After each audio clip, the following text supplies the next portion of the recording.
ஐஸ்வர்யா, பதவி ஒரு மனுஷனை எப்படி வேணாலும் மாத்திரும். அதுவும் அந்த பார்வதி மாதிரி ஆளுங்களுக்கெல்லாம் பதவி கிடைச்சா அவங்கெல்லாம் நம்ம தலை மேல ஏறி உட்கார்ந்துக்குவாங்க. அதனால நீ பார்வதி மேல பரிதாபப்படவும் வேண்டாம், அவளுக்கு ஆதரவு கொடுக்கவும் வேண்டாம். உனக்கு ஒரு விஷயம் தெரியுமா ஐஸ்வர்யா? அக்கா முதல்ல இந்த பதவிக்கு உன்னதான் நிக்க வைக்கணும்னு முடிவு பண்ணிருந்தாங்க. அப்புறம் அவங்க மனசுக்குள்ள என்ன நினைச்சாங்களோ தெரியல, திடீர்னு மூத்த மருமக மித்ரா தான் நிக்கணும்னு சொல்லிட்டாங்க. அதனால இந்த எலெக்ஷன்ல நின்னு ஜெயிச்சு அந்த பதவிக்கு வந்தா மித்ராக்கு மட்டும் பெருமை இல்ல, உனக்கும் சேர்த்துதான். அதனால நீ இந்த ஆதி சொல்றான்லாம் கேட்டுக்கிட்டு அந்த சமையல்காரருக்கு பிரச்சாரம் பண்ண போயிடாத. அருண் கிட்டே சொல்லி வை, நம்ம எல்லாரும் குடும்பமா ஒன்னா நின்னு மித்ராவை ஜெயிக்க வைக்கலாம். அதான் நல்லா இருக்கும். பேசி முடிச்சிட்டீங்களா? அவ்வளவுதான். பார்வதி இந்த குடும்பத்துல ஒருத்தி தான். என்ன பாக்குறீங்க? ஆண்டி பார்வதிய எப்பவோ இந்த குடும்பத்துல ஒருத்தியா ஏத்துக்கிட்டாங்க. அப்படி ஏத்துக்கிட்டதுனாலதான் இன்னைக்கு வரைக்கும் இங்க தங்க அனுமதிச்சிருக்காங்க. இந்த குடும்பத்துல ஒருத்தியா இருக்கிற பார்வதியை ஜெயிக்க வைக்கதான் நானும் அருணும் பாடுபடுவோம். மித்ராக்கு நாங்க சப்போர்ட் பண்ண மாட்டோம்.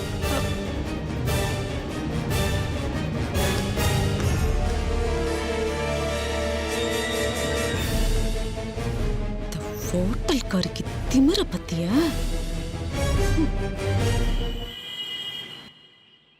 தொழிலாளர் தோழமைகளுக்கு வணக்கம். நடக்க இருக்கிற குட்வில் அம்பாசடர் பதவிக்கான தேர்தல் களத்தில் நிற்கிற வேட்பாளரை அறிமுக கூட்டத்தை நமது மதிப்பிற்குரிய அகிலாண்டேஸ்வரி அம்மா அவர்கள் தொடங்கி வைப்பார்கள். வாங்கம்மா.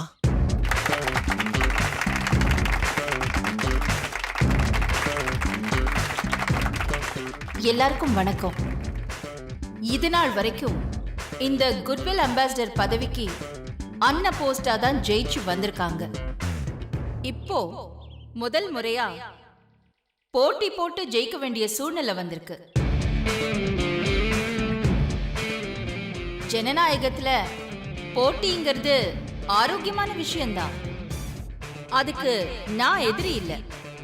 குட்வில் அம்பாசிடர் பதவிக்காக நடக்கிற இந்த தேர்தல்ல ஏன் சார்பா மித்ரா போட்டியிடுறது உங்க எல்லாருக்கும் தெரிஞ்சிருக்கும். உங்க மத்தியில இப்போ மித்ரா பேசுவா.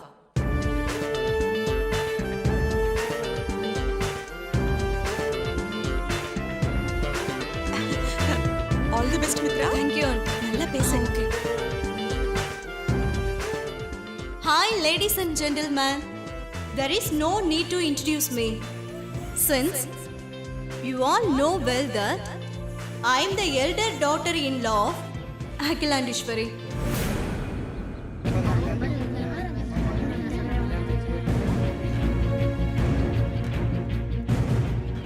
நல்ல தமிழ்ல பேசினாலே புரியாத கூட்டம் இது. இதுங்க கிட்ட இங்கிலீஷ்ல பேசிட்டு இருக்காளே, இங்கதான் இவ English புலமைய காமிக்கணுமா?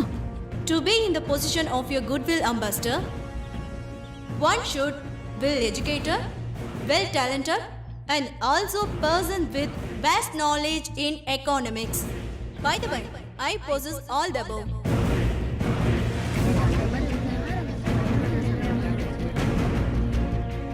So please kindly vote for me. I am the talent candidate. மைக்க மூடு. என்ன மித்ராணி, தமிழ்ல பேசினாலே இதுங்களுக்கு புரியாது, இங்கிலீஷ்ல பேசிட்டு இருக்க. தமிழ்லயே பேசு. பேசு. அக்கா, இப்ப தமிழ்ல என்ன அழகா பேச போறா பாருங்க. உங்களுக்கு இங்கிலீஷ் நாலேஜ் இல்லைங்கிறதுனால வனஜா ஆண்டி என்ன தமிழ்ல பேச சொல்லி ரெக்வெஸ்ட் பண்ணிருக்காங்க. சோ நான் இப்போ தமிழ்ல பேசுறேன். ஐயோ ஆண்டவா. நான் உலகம் பூரா சுத்தி இருக்கேன். அங்க இருக்கிற ஒர்க்கர்ஸ் எல்லாம் நல்ல இங்கிலீஷ் பேசுவாங்க. நீங்களும் இங்கிலீஷ் கத்துக்கோங்க. அப்பதான் நான் பதவிக்கு வந்ததும் உங்களோட ப்ராப்ளத்தை என்கிட்ட எனக்கு புரியுற மாதிரி சொல்ல முடியும். யாரு கேட்டா இதெல்லாம்?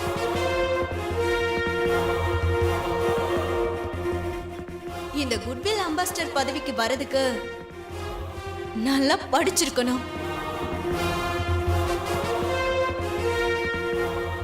திறமை இருக்கணும், உலக பொருளாதாரம் பத்தி எல்லாம் நல்லா தெரிஞ்சிருக்கணும். இந்த தகுதி அத்தனையும் என்கிட்ட இருக்கு.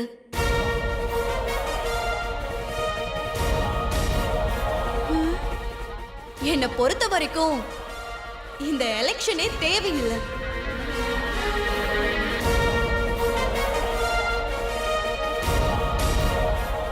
ஏன்னா நான் ஆன்ட்டியோட கேண்டிடேட் அப்படிங்கிறதுனால நீங்க அத்தனை பேரும் எனக்கு தான் ஓட்டு போட போறீங்க. நான் தான் ஜெயிக்க போறேங்கிறது கன்ஃபார்ம் ஆயிடுச்சு. அப்புறம் எதுக்கு இந்த எலெக்ஷன்?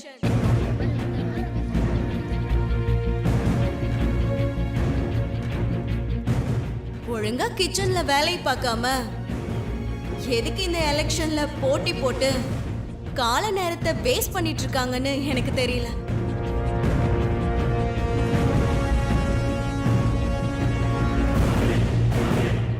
அதனால நீங்க ஒண்ணும் கவலைப்பட வேண்டாம். இதை எல்லாத்தையும் நான் பார்த்துக்கிறேன். That's all.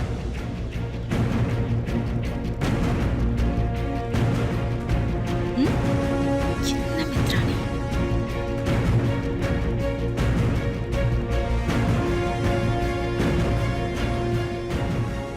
அடுத்ததாக மித்ரா அம்மாவை எதிர்த்து போட்டி போடுகின்ற பார்வதி உங்கள் மத்தியில் பேசுவார்கள்.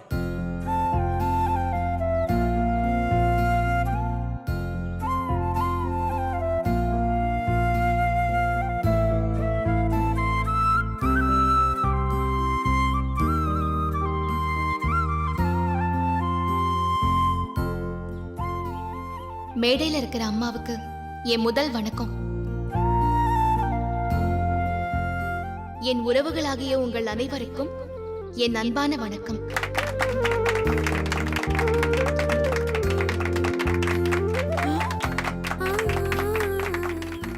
நான் இப்போ ஒரு வேட்பாளரா உங்க முன்னாடி நிக்கல, உங்கள ஒருத்தியா தான் நிக்கிறேன்.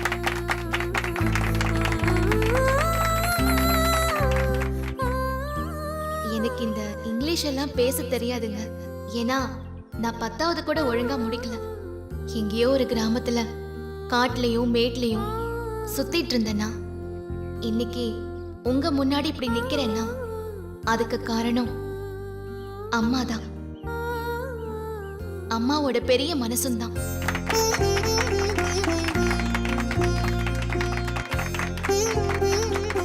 போடு போடு, நல்ல சாம்பிராணி போடு.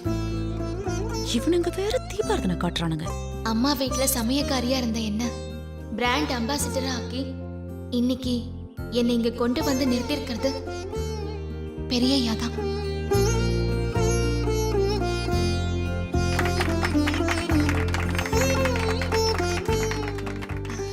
இதுதான் நான். இதுக்கு மேல என்ன பத்தி சொல்ல எதுவுமே இல்லை. இந்த பதவிக்கு வரணும்னா நல்லா படிச்சிருக்கணும், திறமை இருக்கணும், பொருளாதாரம் தெரிஞ்சிருக்கணும்லாம் சொன்னாங்க. என்னை பொறுத்த வரைக்கும் இதெல்லாம் தேவையே இல்லை.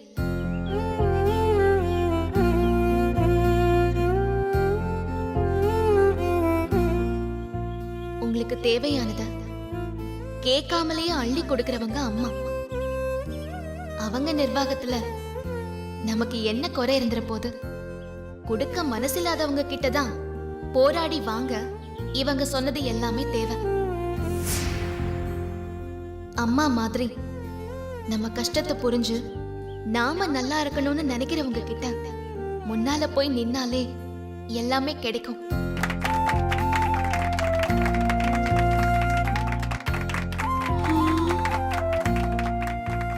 அதனாலதான் சொல்றேன், இந்த பதவியில எனக்கு எந்த கஷ்டமும் இருக்கிற மாதிரியே தெரியல.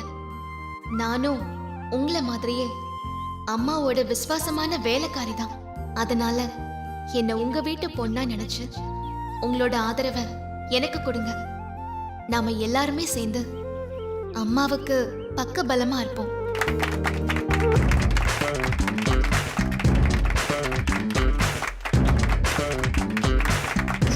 நன்றி.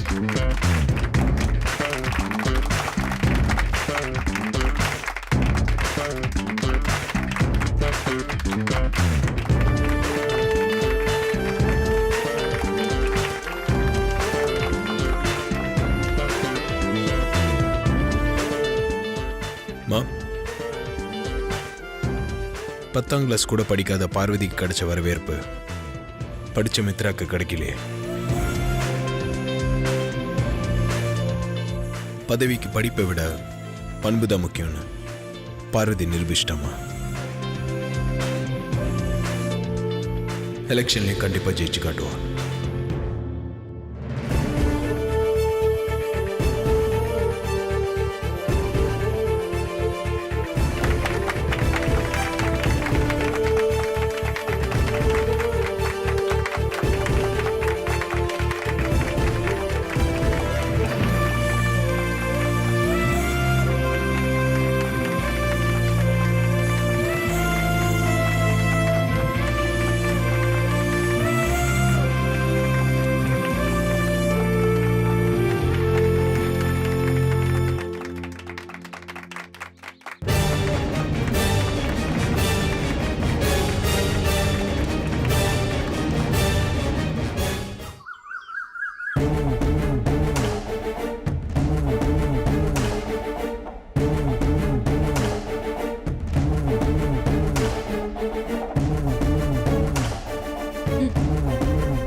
பத்தாம் கிளாஸ் கூட ஒழுங்கா படிக்காத ஒரு சமையல்காரி ஒர்க்கர்ஸ் மத்தியில தைரியமா பேசுறா, கைத்தட்டல் வாங்குறா, எல்லாரும் அவள ஆஹா ஓஹோன்னு புகழுறாங்க.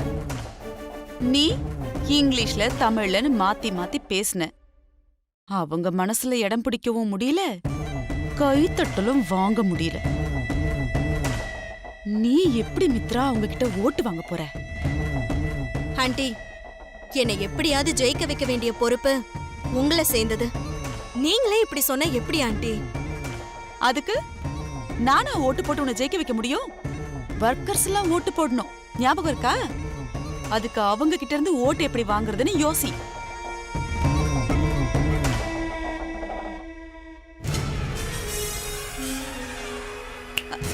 ஐடியா என்ன ஐடியா ஆண்டி? மித்ரா, இந்த பெரிய பெரிய அரசியல் தலைவர்கள் எல்லாம் இந்த மாதிரி எலெக்ஷன் டைம்ல மக்கள் கிட்ட அப்படியே ஒத்துமையா இருக்கிற மாதிரி, அவங்க கூட ரொம்ப நெருக்கமா இருக்கிற மாதிரி காமிச்சுக்கிறதுக்கு அவங்கள கட்டி பிடிச்சி அப்படி இப்படின்னு பக்கத்துல நின்னு போட்டோ எடுத்து அதை விளம்பரப்படுத்திக்குவாங்க. ஆமா ஆமா, எலெக்ஷன் சமயத்துல நான் கூட பேப்பர் டிவில எல்லாம் பாத்திருக்கேன். குடிசைக்கு போவாங்க, வயல்வெளியில வேலை செய்யற இடத்துக்கு போய் நிப்பாங்க. அவங்க கூட உட்கார்ந்து அவங்க சாப்பாட்டையே பங்கு போட்டு சாப்பிடுவாங்க. கரெக்ட், அதேதான். அரசியல்வாதிங்க மக்கள் கிட்ட ஓட்டு வாங்குறதுக்கு ஃபாலோ பண்ண டெக்னிக்கை நாம யூஸ் பண்ணி ஒர்க்கர்ஸ் கிட்ட ஓட்டு வாங்கணும். என்ன ஆண்டி சொல்றீங்க? மித்ரா, அந்த சமையல்காரி ஒர்க்கர்ஸ் கிட்ட பேசும்போது என்ன சொன்னா, நான் உங்கள ஒருத்தி, உங்களுக்கு எந்த பிரச்சனையா இருந்தாலும் நான் தீர்த்து வைப்பேன் அப்படின்னு சொல்லி தானே கைத்தட்டல் வாங்கினா. அவ பேச்சுல சொன்னத நீ நடைமுறைப்படுத்தி ஓட்டு வாங்கிடு. நீங்க என்ன சொல்றீங்க? எனக்கு ஒண்ணும் புரியல ஆண்டி. உனக்கு ஏதாவது புரிஞ்சாதான் எனக்கு ஒரு பிரச்சனையும் இல்லையே. கேளு மித்ரா, நம்ம ஓட்டு கேட்க போகும்போது அவங்க கூட ஜெல்லான மாதிரி நடிச்சு அவங்க கூட உட்கார்ந்து அவங்க சாப்பாட்டை நம்ம பங்கு போட்டு சாப்பிடணும். ஐயோ ஆண்டி, அவங்களெல்லாம் பார்த்தாலே எனக்கு ஒரே அருவருப்பா இருக்கும். அவங்க கூட ஜெல்லாக்குற மாதிரி நடிக்கிறதுனா கூட ஓகே, ஆனா அவங்க கூட உட்கார்ந்து அவங்க சாப்பாட்டை எல்லாம் என்னால எல்லாம் ஷேர் பண்ணி சாப்பிட முடியாது. இங்க பாரு மித்ரா, நீ ஒர்க்கர்ஸ் கிட்ட ஓட்டு வாங்கணுமா வேணாமா? அந்த சமையல்காரிக்கு இப்ப ஒர்க்கர்ஸ் கிட்ட இருக்கிற நல்ல பேரை தட்டி பறிக்கணும்னா இதை விட நல்ல வழி வேற எதுவுமே கிடையாது. நல்லா கேட்டுக்கோ மித்ரா, இந்த இலவச சாப்பாடெல்லாம் போட்டு மக்களை மயக்கிறது ஒரு விதம்னா, அதே சாப்பாட்ட அவங்க கூடயே உட்கார்ந்து சரிசமமா சாப்பிட்ட மாதிரி காமிச்சிட்டு அதையே ஓட்டா மாத்திக்கிற புத்திசாலித்தனம் இன்னொரு விதம். அதனால நீ என்ன பண்ணுவியோ ஏது பண்ணுவியோ எனக்கு தெரியாது.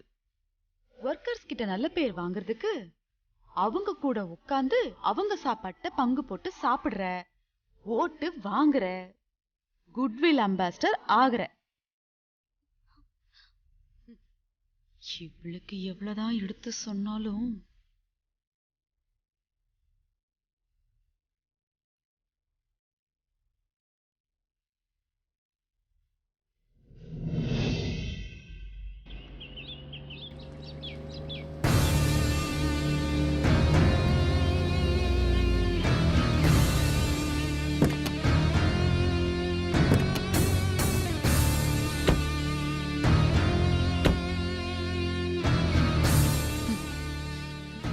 மித்ரா சொன்னதெல்லாம் ஞாபகம் இருக்குல்ல?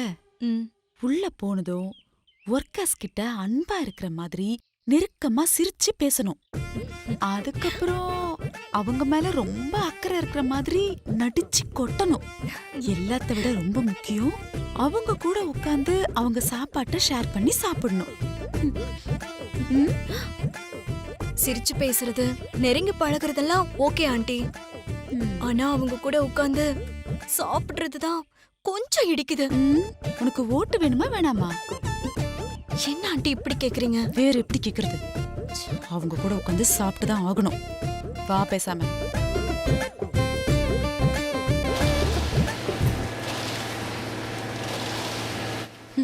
எனக்கு வேற தலையெழுத்தா?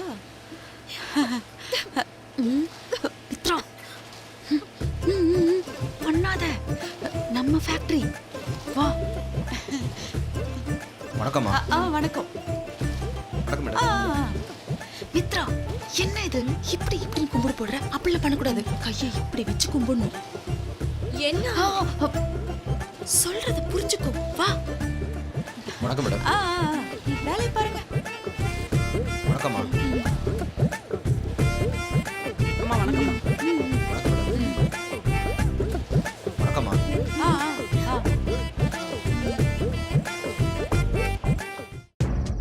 யார் வேணும் உங்களுக்கு? இங்க ஆறுமுகன் யாராவது இருக்காங்களா? அந்த பேர்ல இந்த வீட்ல யாரும் இல்லையே. என் வீட்டுக்கார பேரு காளி அண்ணன். கண்ணகி நகர் 2nd ஸ்ட்ரீட் தானே? நீங்க சொல்ற அட்ரஸ் கரெக்ட் தான் சார். ஆனா ஆறுமுகங்கிற பேர்ல யாரும் இல்ல. ஒருவேளை உங்களுக்கு முன்னாடி யாராவது இருந்தாங்களா? இது எங்களோட சொந்த வீடுங்க. கட்டினதுல இருந்து நாங்க தான் இருக்கோம்.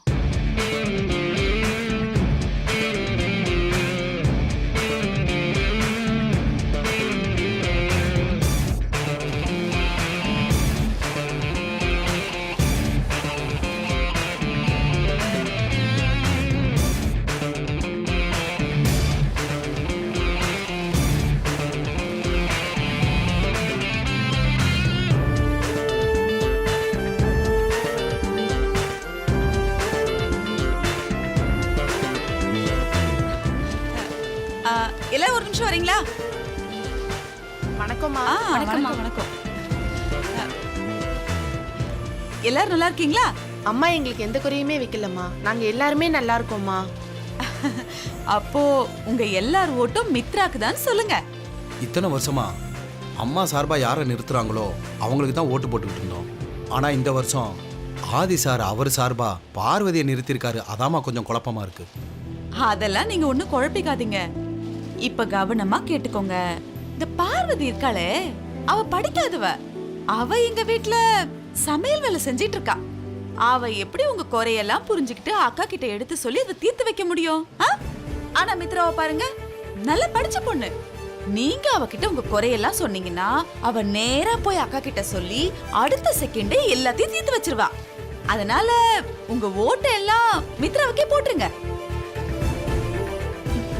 ஆமாங்க, நான் உங்களுக்காக உழைக்க ரெடியா இருக்கேன். நீங்க கூப்பிட்ட குரலுக்கு ஓடோடி வருவேன். உங்களுக்காக உழைக்க உங்க ஓட்டு மூலமா எனக்கு உத்தரவு கொடுங்க. அக்காவோட ஆதரவு பெற்ற மித்ராவுக்கு தான் உங்க ஓட்டெல்லாம் கொடுக்கணும். சரியா? இங்க பாருங்க, மித்ரா அன்னைக்கு பேசினதெல்லாம் நீங்க ஒண்ணும் மனசுல வச்சுக்காதீங்க. முதல் தடவை அந்த மாதிரி கூட்டத்துல பேசினதால ஏதோ ஒரு சில சின்ன தவறு நடந்து போச்சு. ஆனா மித்ரா ரொம்ப தங்கமான பொண்ணு. அவகிட்ட நீங்க என்ன சொன்னாலும் அதெல்லாம் உங்கள ஒருத்தியா இருந்து தீர்த்து வைப்பா. அதனால நீங்க யாரும் எதையும் மனசுல வச்சுக்காம உங்க ஓட்டெல்லாம் போட்டு அவளை ஜெயிக்க வைக்கணும். மறக்காம எனக்கு ஓட்டு போடுங்க.